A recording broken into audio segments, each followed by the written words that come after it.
Il y a quelques semaines, on avait présenté la parole qu'il y avait dans Matthieu chapitre 4, où Jésus commençait à être plus connu. Vous savez que Jésus a passé plusieurs années tranquille dans la maison de ses parents, dans le petit village de Nazareth, et tout à coup, Jésus se présente au monde. Et là, il se présente vraiment, là, dans le sens qu'il a parcouru toute la Palestine. Et nous allons voir un peu le début de son ministère et ses intentions qu'il avait dans Matthieu chapitre 4 d'abord et chapitre 3 versets dans le chapitre 5. Prions notre Dieu. Seigneur, quand nous lisons tout cela, nous aurions le goût de voir, de t'entendre et d'être mêlés à la troupe de tes disciples, de tous ces gens qui s'empressaient à courir vers toi. Parce que tu étais un événement, tu apportais du nouveau, tu venais guérir les malades, tu venais guérir les cœurs. Et Seigneur, c'était vraiment un temps nouveau dans cette région du monde, dans la Palestine. Et Seigneur, merci d'avoir fait écrire ceci pour que nous pouvions le vivre maintenant. Et surtout, tu nous as envoyé plus que des images, tu nous as envoyé l'Esprit qui l'a écrit. Que ton Esprit vienne dans ces paroles et dans nos cœurs pour construire ton Église. Au nom de Jésus. Amen. Je relis quelques versets dans le chapitre 4 plutôt. Je lis le verset Matthieu 4, 17. Dès ce moment, Jésus commença à prêcher et à dire « Changez d'attitude, car le royaume des cieux est proche. » Et je continue au verset 25. De grandes foules le suivirent, venues de la Galilée, de la Décapole, de Jérusalem, de la Judée et de l'autre côté du Jourdain. Et je continue au chapitre 5. À la vue de ces foules, Jésus monta sur la montagne. Il s'assit et ses disciples s'approchèrent de lui. Puis il prit la parole pour les enseigner et il dit « Heureux ceux qui reconnaissent leur pauvreté spirituelle, car le royaume des cieux leur appartient. » Nous allons nous limiter à ce verset aujourd'hui parce que ce discours se termine à la fin du chapitre 7. Ce n'est pas un discours banal. Dans l'évangile de Matthieu, ce que nous lisons, c'est que Jésus a commencé son ministère public en faisant une tournée du pays. Pas seulement dans le voisinage de Nazareth, son village, mais dans toute la région de la Galilée. On n'a pas de carte devant nous, mais parcourant l'est de la vallée du Jourdain et dans la Judée au sud, jusqu'à Jérusalem. Et Jésus ne s'est pas promené là-dedans en touriste, là, comme vous voyez parfois pour les gens qui font un voyage en Afrique. Et Jésus ne s'est pas promené pour prendre des clichés des nombreux paysages traversés. Il est venu à la rencontre des populations et pour les inviter à rentrer dans le royaume de Dieu son Père. Dans le chapitre 5, Jésus s'arrête. Il choisit un endroit, une petite montagne qu'il visitait souvent pour prier. Et Jésus choisit un groupe de personnes, des disciples qu'il a appelés. Et c'est à eux qu'il brosse un tableau de ce qui s'en vient, du royaume. Et cette petite équipe est déjà dans le royaume, puisqu'elle a répondu à Jésus et l'a suivi. Et pour vivre pleinement la bonne nouvelle, c'est une grande nouvelle et c'est une bonne nouvelle du royaume, ils écoutent la parole de Jésus. Ils ont assez de curiosité pour accueillir cette parole et pour faire de la place à cette parole dans leur vie. Ici, une petite mise en garde parce que Jésus ne donne pas un cours de morale, dans le sens, voici ce que vous devez faire pour rentrer dans le ciel. Jésus n'annonce pas un salut par les œuvres. Il proclame la vie de ceux qui avancent dans le royaume. Si vous marchez dans le royaume, voici comment vous marchez. C'est une vie de bénédiction, une vie de bonheur. Le catéchisme de Heidelberg, à la deuxième question, il présente un petit peu la vie dans le royaume dans ces termes. La deuxième question du catéchisme dit « Combien de choses dois-tu savoir pour vivre et mourir dans cette heureuse assurance ?» L'heureuse assurance de la question 1.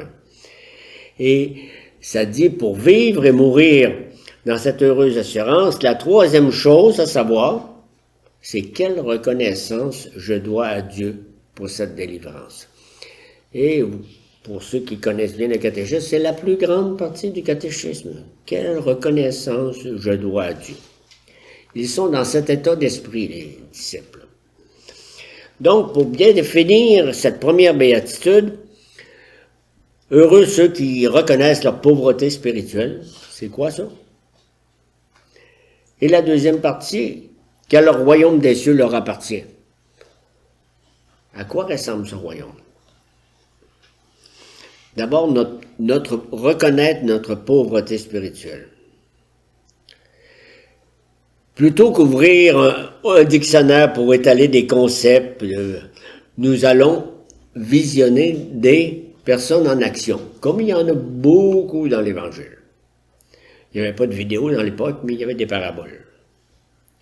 Et Jésus, dans Luc chapitre 18, nous rapporte, il dit encore cette parabole à l'intention de certaines personnes qui étaient convaincues d'être justes et qui méprisaient les autres. C'est ce qu'on a relaté au tout début.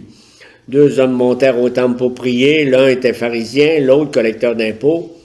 Le pharisien debout faisait cette prière en lui-même. « Ô Dieu, je te remercie de ce que je ne suis pas comme les autres hommes, sont voleurs, injustes, adultères, ou même comme ce collecteur d'impôts. Je jeûne 2 fois par semaine et je donne la dîme de tous mes revenus. »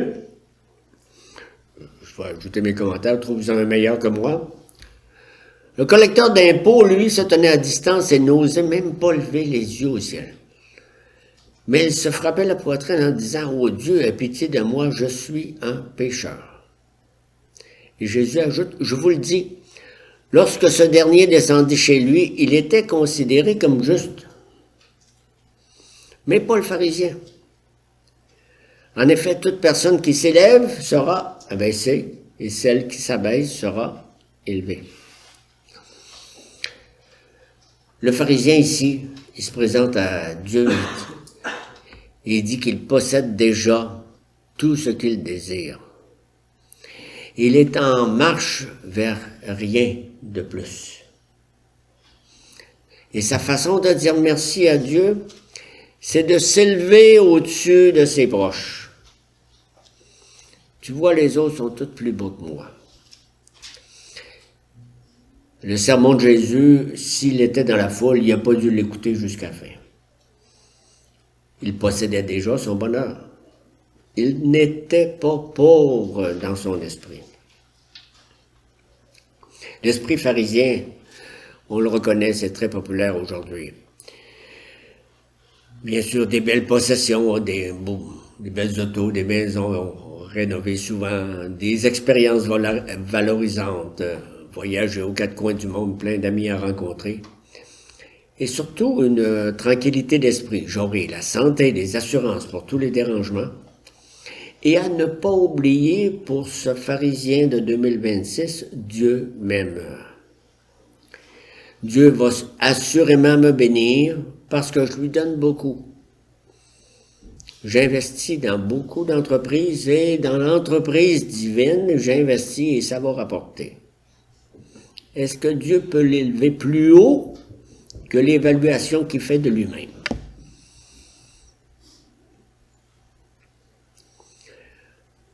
Le collecteur d'impôts, lui, a été considéré comme juste. Il fait partie des heureux. On va aller un peu plus loin pour regarder le cœur de ce collecteur d'impôts.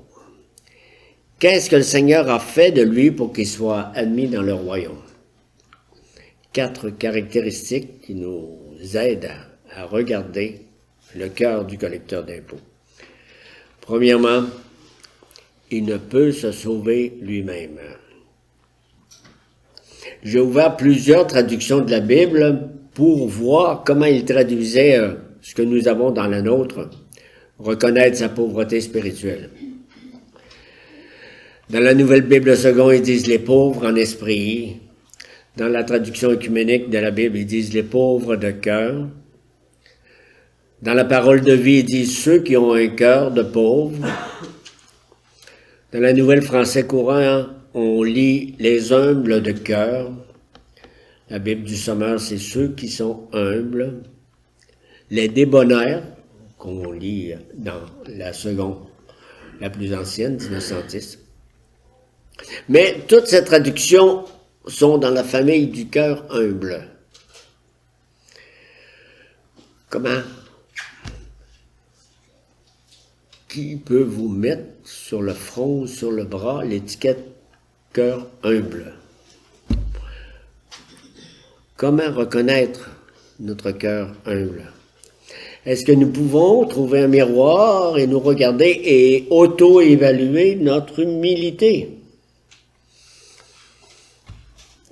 Et pour cette évaluation, nous avons besoin du regard d'un autre. C'est intéressant d'inviter quelqu'un d'autre dans le même miroir pour dire « Qu'est-ce que toi tu vois? » Et pas le regard d'un pharisien.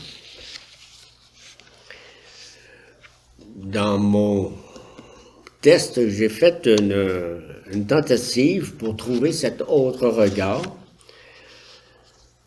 Plusieurs personnes, sur leur fin de vie, regardent l'ensemble de leur vie et voient toute leur vie avec un œil nouveau. Ils semblent capables d'évaluer leur propre parcours sur la terre et maintenant ils n'ont plus à défendre qu'est-ce qu'ils voient, qui ils sont. Et vous avez peut-être vu de ces personnes, vous avez entendu des proches qui portaient un jugement sur leur passé. Ils parlent de leur vie avec très peu de mots. Des mots comme « approche-toi, prends ma main, pardonne-moi, si je pouvais recommencer, j'aurais donc voulu ». Très peu de mots. Souvent des soupirs qui témoignent que durant toute leur vie, durant 40 ans, 80 ans, ces personnes n'ont pas été capables de toucher à la porte du ciel. Et sur leur lit, à la fin, ils font un ultime effort pour se rendre à la poignée de la porte du ciel. Et vous, est-ce que vous avez poussé la porte du ciel? Vous avez été capable de la faire bouger sur ses gonds? Vous avez senti qu'elle ouvrait? Si nous nous reconnaissons comme pauvres, nous demandons à une autre personne de faire cette ouverture à notre place. Celui qui crie « je suis capable » ressemble à l'enfant qui plie une feuille de papier pour en faire un avion et puis qui va à la NASA pour dire « j'ai mon avion, j'ai fait une invention ». Personne ne peut se rendre sur la Lune avec un avion en papier. Hein? Celui qui l'a fait, il appelle ça avion. Mais ceux qui connaissent un peu l'aéronautique, ils disent « oh, pauvre toi ». Le pauvre de cœur, il n'est pas capable de rentrer dans le royaume. Et il le reconnaît. Deuxièmement, c'est mérite. Quand j'entends parler d'un accident routier, j'entends souvent des commentaires « il ne méritait pas ça ». La réalité, c'est que je reçois bien mieux que je mérite. Aux yeux de Dieu, tous mes mérites sont des démérites. Je prends une parole de Jacob, dans le livre de la Genèse, qui dit « Je suis trop petit pour toutes les grâces et pour toute la fidélité dont tu as fait preuve envers moi, ton serviteur. Et aujourd'hui, je m'en vais à la rencontre de mon frère Ésaü, et j'ai peur. » Vous vous rappelez des deux frères jumeaux. Jacob avait trompé son frère aîné. Il lui avait volé la bénédiction paternelle. Loin dans le passé. Plusieurs années plus tard, cette culpabilité refait surface. Comme la personne qui est en fin de vie, puis qu'il y a bien des choses qui flottent sur sa vie. Et Jacob se sent en démérite devant Dieu et devant son frère. Comment rencontrer mon frère qui va vraiment venir régler ses comptes avec moi? Comment faire cette rencontre-là? D'abord, c'est en faisant la rencontre du Seigneur. Seigneur, je suis l'héritier de la promesse que tu as faite à mon grand-père Abraham. C'est un héritage que j'ai volé à mon frère Ésaü. J'ai manigancé contre mon frère et contre toi. Je ne mérite pas ta bénédiction, je mérite plutôt une malédiction. Viens à mon secours tout de même. Le pauvre ne voit pas de mérite dans sa vie. Beaucoup plus clairement, il voit des démérites. Mais ça ne l'empêche pas de crier à Dieu. Le chant qu'on a chanté. Tu es mon Dieu et je t'appelle. Troisièmement, le pauvre, en son cœur, c'est le collecteur d'impôts dans le temple. Il ne regarde pas loin, il est en prière à genoux. Il ne regarde pas les autres qui rentrent. Et il ne trouve même pas les mots pour dire son ingratitude. Il demande que l'Esprit du Seigneur lui souffle les paroles. Des paroles comme nous lisons dans le psaume 51 du roi David. « Détourne ton regard de mes péchés, efface toutes mes fautes. Ô Dieu, crée en moi un cœur pur, renouvelle en moi un esprit bien disposé. Ne me rejette pas loin de toi, ne me retire pas ton Esprit Saint. Rends-moi la joie de ton salut et qu'un esprit de bonne volonté me soutienne. » Vraiment un cœur qui a faim, qui a soif et qui ne sait pas comment le remplir.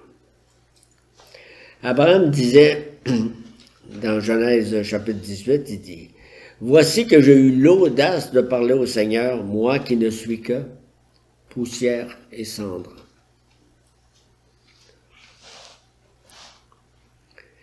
Et le pauvre, en quatrième lieu, quatrième caractéristique de sa pauvreté, c'est qu'il trouve son repos sur Jésus.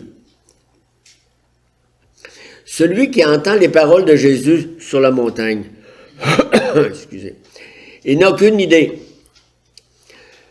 Je veux celui que j'entends. Je veux ce roi qui me promet le royaume. Ma vie est beaucoup trop lourde à porter. Lui, Jésus, il a porté ma condamnation, puis il ne méritait pas ça. D'ailleurs, il y a même l'autorité romaine, Pilate, qui l'a formellement déclaré quelques années plus tard, « Je ne trouve chez cet homme, Jésus, aucun motif de le condamner. » Pourtant, il est monté sur la croix, chargé de quelle condamnation? De la mienne. Donc, je n'ai plus à traîner le poids trop lourd de mes fautes. Je me repose en lui comme il me l'a offert. Il avait dit, « Prenez mon joug sur vous, il est léger. » Il a porté le poids, mon poids. Il est sorti de la mort. Et maintenant, j'avance avec sa vie. Qu'est-ce que j'ai apporté? J'avance dans le royaume. Et à quoi ressemble ce royaume? Nous avons vu que le royaume de Dieu, il n'est pas à venir, il est déjà présent. Parce que le roi se présente dans le sermon des béatitudes. On n'a pas à demander quand est-ce le roi est là. Je lis au psaume 149, « En effet, l'Éternel prend plaisir en son peuple. Il accorde aux humbles le salut pour parure. » Et en face du roi, le collecteur d'impôts est admis dans le royaume. Le pharisien de la parabole, qu'on a parlé tantôt, et tous les pharisiens de 2026 comprennent que la porte du royaume est fermée. Et c'est déclaré dans ce que nous avons lu tantôt, l'évangile de Matthieu et au jugement dernier dans Apocalypse 3.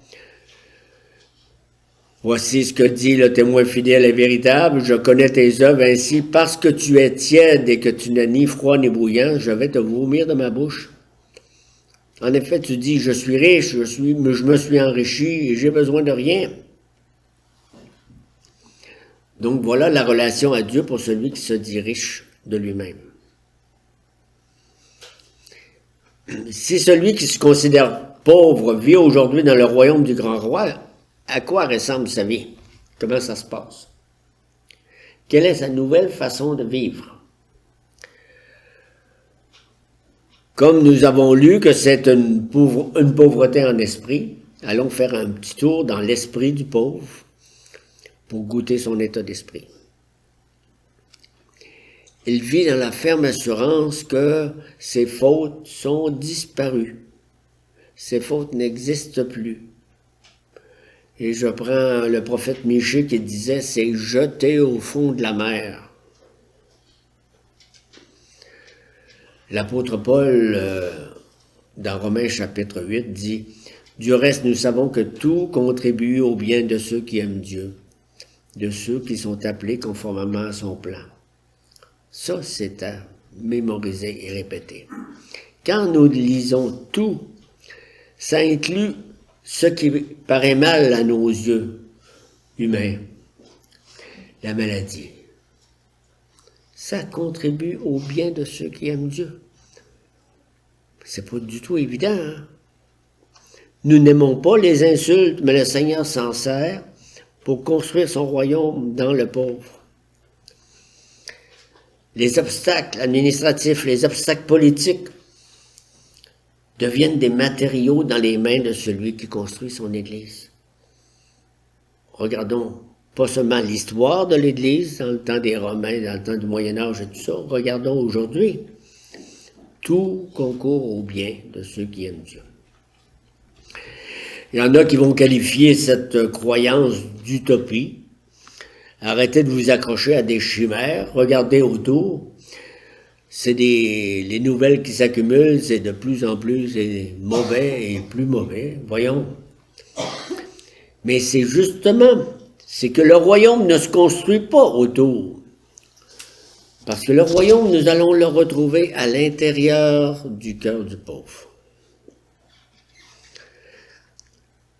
Un autre extrait de l'Épître aux Philippiens qui dit « Ne vous inquiétez de rien, mais en toute chose, faites connaître vos besoins à Dieu, avec des prières et des reconnaissances. Et la paix de Dieu, qui dépasse tout ce que l'on peut comprendre, gardera votre cœur et vos pensées en Jésus-Christ. » Quand on l'a enregistré une fois dans la vie, puis que de temps en temps, ça revient comme un écho pour dire « La paix de Dieu existe dans ton partie de journée, dans tes relations qui vont mal. » N'essayez pas de comprendre. Abandonnez-vous à cette grâce, la grâce royale. Quand on va dans le cœur de l'homme moderne, quels a priori est-ce qu'on rencontre au sujet de Dieu? On entend « j'ai pas besoin de ça ». Faire une place pour Dieu, c'est comme si je perdais une partie de mon autonomie. Après tout ce que j'ai déjà fait pour lui, il me fera bien une place dans son royaume. Comment un ego aussi gigantesque peut passer par la porte étroite du royaume de Dieu? Comment se présenter à Dieu en disant « tu n'as pas le choix, tu dois te prendre. Il n'y en a pas de meilleur que moi. » Pourtant, on lit même dans l'Ancien Testament, prophète Ésaïe, je suis au chapitre 57, le Dieu trois fois saint descend vers l'homme au cœur pauvre. Ésaïe dit, en effet, voici ce que dit le Très-Haut, celui dont l'habitation est éternelle et le nom saint.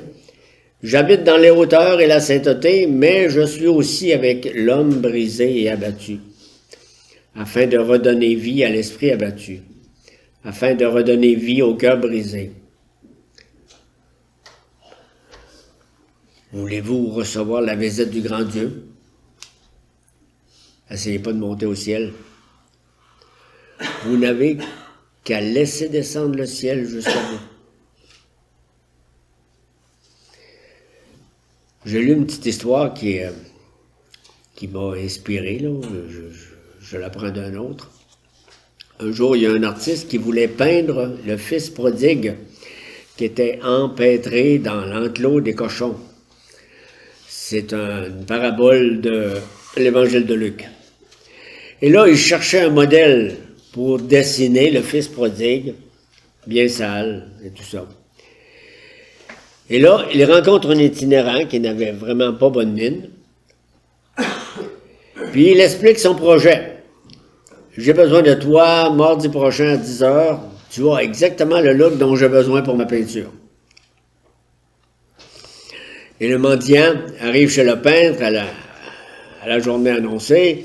Il s'est lavé, rasé, il s'est habillé avec des nouveaux vêtements tout propres. Et l'artiste le reçoit. Tu es qui? Je peux rien faire avec un gars comme toi. Je t'ai choisi comme tu étais, pas comme tu voudrais être. C'est moi le créateur. Je sais ce que je veux et je veux le produire. Essaye pas à tes moyens. Qu'attendons-nous pour nous abandonner à celui qui veut produire une nouvelle personne avec la personne que nous sommes? Amen.